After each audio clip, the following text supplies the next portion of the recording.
Kita sudah sampai di segmen terakhir di Market Review dan terima kasih juga untuk Anda yang masih bergabung bersama kami. Kita masih berbincang bersama dengan Bapak Fitra Faisal, Direktur Eksekutif Next Policy. Pak Fitra, menarik Pak, kita lanjutkan perbincangan dari segmen sebelumnya.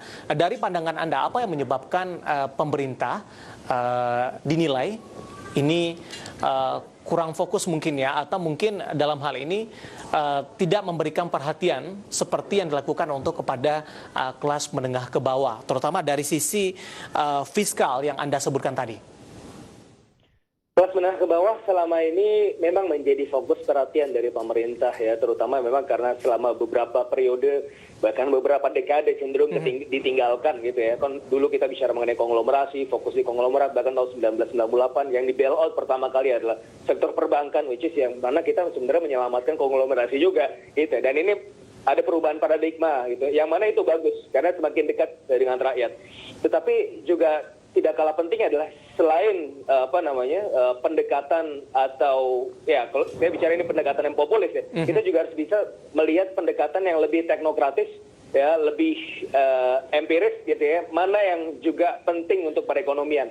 Nah sementara ini kalau kita bicara mengenai proporsi konsumsi yang 20% di atas ini sebenarnya yang juga memiliki daya dorong yang juga paling signifikan gitu ya terhadap perekonomian.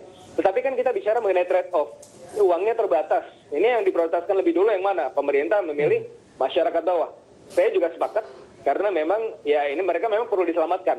Tetapi kemudian jangan berbicara target pertumbuhan ekonomi. Kita bicara mengenai bagaimana saving people life, bagaimana mempertahankan level konsumsi subsisten di masyarakat menengah ke bawah, itu oke. Tapi ini agak ada trade off dengan yang di atas gitu ya. Kalau kita bicara mengenai alokasi sumber daya yang terbatas, ketika dia pilih di situ oke, tetapi jangan bicara pertumbuhan ekonomi. Kalau kita mau bicara pertumbuhan ekonomi, ya soal itu sih, ini yang 20% di atas ini biar bagaimanapun itu masih memiliki peran yang sangat signifikan. Baik, Pak Fitra, dengan sisa waktu yang ada Pak, terutama di kuartal ketiga yang hanya menyisakan beberapa bulan ke depan, kemudian di kuartal keempat, dengan kondisi saat ini di mana kelas menengah ke atas ini masih kurang mendapatkan dorongan, di mana sumbangannya terhadap pertumbuhan ekonomi juga cukup besar. Ini kalau kita berbincang terkait dengan pertumbuhan ekonomi.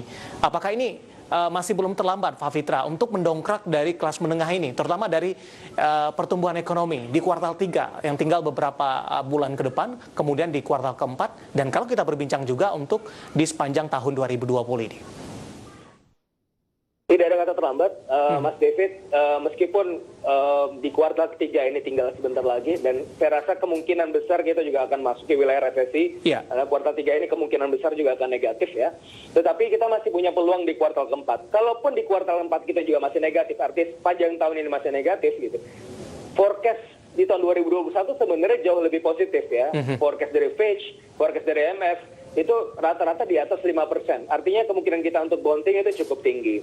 Itu ya. Jadi tidak ada kata terlambat. Apalagi kalau kita lihat sebenarnya data yang kami olah dari 6 juta data point, ya kita lihat, kita crawl datanya, sentimen positif itu meningkat memasuki kuartal ketiga gitu. Jadi kalau kita bicara ekonomi, sentimen positif yang terkait dengan variabel-variabel ekonomi itu cukup baik. Artinya masyarakat lebih optimis. Nah, untuk yang 20% di atas ini yang paling penting adalah selain tadi stimulus fiskal, adalah bagaimana pemerintah membangun sense of optimism, tapi optimism yang realistis gitu ya. Jangan sampai kemudian optimisme yang utopis.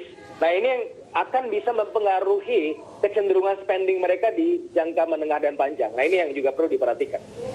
Baik, tadi saya juga berbincang bersama dengan Pak Roy ini, Pak Fitra, ketika stimulus yang diberikan, apakah ini juga sebenarnya harus diimbangi oleh keseriusan pemerintah dalam pengendalian COVID-19, di mana jumlah kasusnya terus meningkat begitu. Apakah kondisi ini akan terus berlangsung, Pak, sampai vaksinnya bisa dikonsumsi atau bisa dipakai untuk masyarakat luas di Indonesia?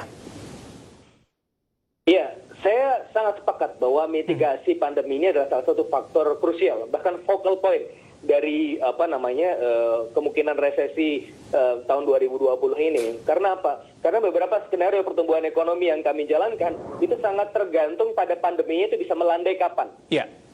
Dan kelas menengah ke atas, bagaimana saya sampaikan tadi, sangat concern terhadap faktor resiko. Ketika mereka ingin menjalankan bisnis, melakukan rencana ekspansi bisnis jangka panjang, willingness to spend mereka atau willingness to invest mereka sangat tergantung pada faktor resiko ini. Maka penting sekali pemerintah untuk take concern gitu ya di variabel kesehatan, yang mana setelah sampai sekarang itu justru meningkat secara signifikan. Nah, ini perlu ada langkah-langkah drastis. Ya, kalau perlu ada circuit breaker, ya dilakukan, gitu. Jadi saya rasa ini jauh lebih bisa diterima yang kelompok menengah ke atas. Kejelasan yang paling penting, bukan bagaimana kita bisa ekonomi penting ya di jangka pendek, tetapi jangan sampai mengorbankan pertumbuhan ekonomi di jangka panjang juga. Baik, terakhir Pak Fitra, kita akan mengedepankan dari sisi keoptimisan Pak. Tadi dari grafis juga kita sampaikan dari beberapa negara Asia Tenggara rata-rata minus, tapi Indonesia kalau kita bandingkan juga dengan beberapa negara Asia Tenggara lainnya tekanannya tidak terlalu dalam begitu, Pak Fitra. Dari sisi keoptimisan, terutama dari sisi kebangkitan ekonomi ke depan Indonesia nantinya, bagaimana Anda melihat peluangnya, Pak Fitra? Saya masih cukup optimis, karena tanda-tanda positif itu cukup berserakan gitu ya. Kemarin ketika terjadi deflasi saja, saya masih melihat justru beberapa kelompok pengeluaran yang menunjukkan transaksi, menunjukkan tren mobilitas masyarakat itu justru membaik. Kita juga melihat data ekspor yang juga justru naik gitu ya. Selama ini ekspor kita turun, tetapi justru kemarin 2 bulan berturut-turut tumbuh. Karena apa? Karena ada faktor relokasi dari negara maju, pindah, moving away from China, masuk ke ASEAN, ke Indonesia. Dan juga ada faktor China yang juga tumbuh. Masih sangat positif, kita masih bisa memanfaatkan peluang itu, tapi sekali lagi, ini sangat tergantung pada usaha-usaha domestik pemerintah untuk memperbaiki situasi.